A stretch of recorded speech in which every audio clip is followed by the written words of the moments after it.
Hello everybody, this is the Introverted Gadgeteer here, and today we're going to be unboxing and taking a look at Sony's PS Vita. I picked this particular model up from eBay for £145, including shipping, and right here I've got the 3G and Wi-Fi Oled model. I'd just like to talk a little bit about the PS Vita before we get into the unboxing. These were released by Sony back in 2011 and were the sole successor to the original OG PSP 1000, 2000 and 3000. They made quite a nice amount of improvements such as a bigger screen, faster internals and a slightly different way of playing games. But it is pretty sad because the PS Vita's life was fairly short-lived. The Vita and its game library were pretty expensive on launch, let alone the selection of games available being quite limited. Sony also designed the Vita to use unique style external memory cards, which were also an eyesore for cost. On top of this, with the PS4 around the corner, the Vita was pushed under the rug in terms of third-party support. But enough about its upsetting past, let's get to the unboxing. So we'll just take a quick look around the box. I must say it's in quite good shape. Very nice blue and white colour scheme going on. Very traditional, very standard with Sony, especially after the PS3 launch. So to get the console unboxed, there's the tab just at the bottom here. Just lift that up. Quite a nice box design, because unlike boxes open up from the side, this one actually opens up from the front. So let's take a little look inside the box. Under this flap here, we've got the original charger,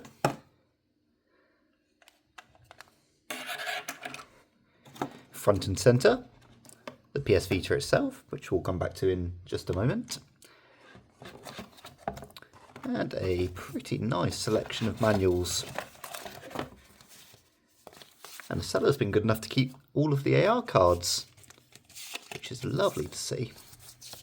Bit of a disclaimer before we take a closer look at the PSP. It is a bit of a fingerprint magnet, so I have tried my best to make it look like it's nice and clean under the camera. Starting from the top, we've got our power and sleep wake button. This port here is used for our PS Vita physical games. This one here is actually Sony's mystery port, and it's used for some very specific accessories, or also known as the USB mass storage port.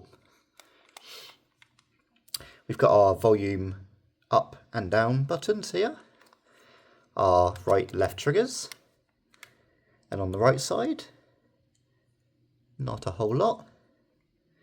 On the bottom, we have the unique SD card slot. If I just take this out, I'll be able to show you what I mean. Not our standard micro SD cards. These are very bespokely made by Sony. As you can tell, they do differ from a standard micro SD card, and have a very, very different shape.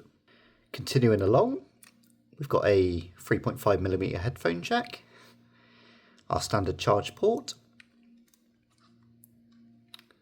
and over on the left hand side, this is our 3G SIM slot, and there's a little tray that pulls out from that slot there. And front and centre, we've got the screen, 2 analog sticks, and some very nice tactile buttons, and the start and select and Sony home buttons there. So if you get the PS Vita powered on, just hold down the power button at the top. You should see that the home button lights up in blue, like that. And here we are, it's booting in. The Vita does sport a full touchscreen. So just go ahead and open it up like that. And there's the interface.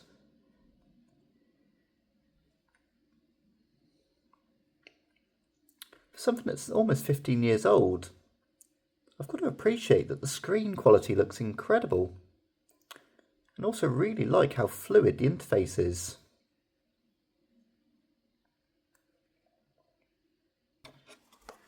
So I've gone ahead and popped a game in the PS Vita, and we're going to have a quick look at Rayman Legends. So you pick the console up, it should show up on the bottom, which it does. We can go straight in.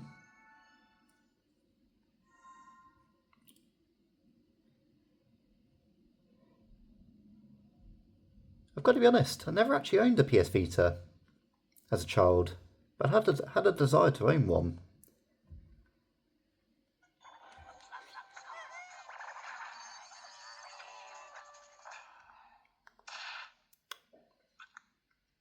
I'd probably place the PS Vita graphics somewhere in between the PS2 and the PS3, edging slightly closer to the PS3 in some games and the PS2 in some other games. So for its time it had quite a lot of horsepower.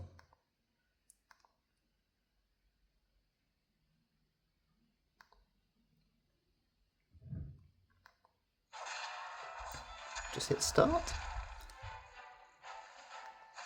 and continue.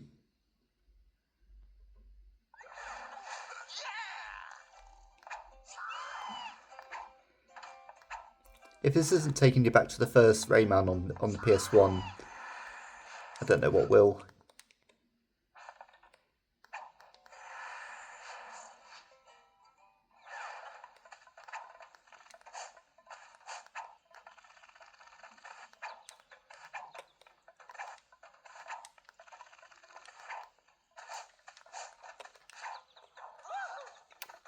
So you can use both the D-pad and the analog sticks, whichever's more preferred.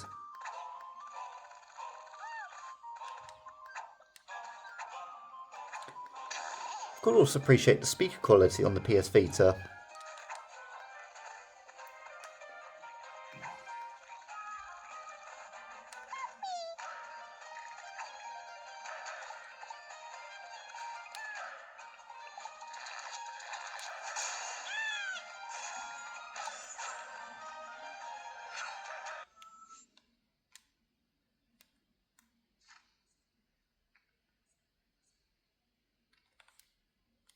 So that was just a little bit of gameplay on the PS Vita.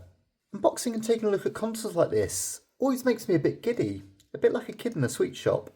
So for me, I have thoroughly enjoyed taking a look back at one of Sony's finest releases. I suppose one of the questions that might be floating around the PS Vita is, should I buy one in 2025? And I feel it's quite a hard one to answer, because there are a few preferences that make this question flip either side. On the one side, the PS Vita is an incredible device for modding and can run the entire PSP library, including all the PS Vita games on top of that. On the other side, for the price and value for money, it just doesn't compare to some of the Windows 10 and 11 handheld PCs that we're getting, also including the Nintendo Switch, which has a much, much bigger and patented library, and it also seems to be a lot more ergonomic. So this decision comes completely and utterly down to the buyer's preference. I will be ending the video here. If you have any thoughts or comments about the PS Vita, I'd love to hear them down below. I'm always open to hearing other people's ideas on what they'd like to see in my videos or what they'd like to see me review next, so please don't hesitate to share your ideas. And as always, if you like what you saw, don't forget to hit that subscribe button and give me a like, and I'll see you in the next one.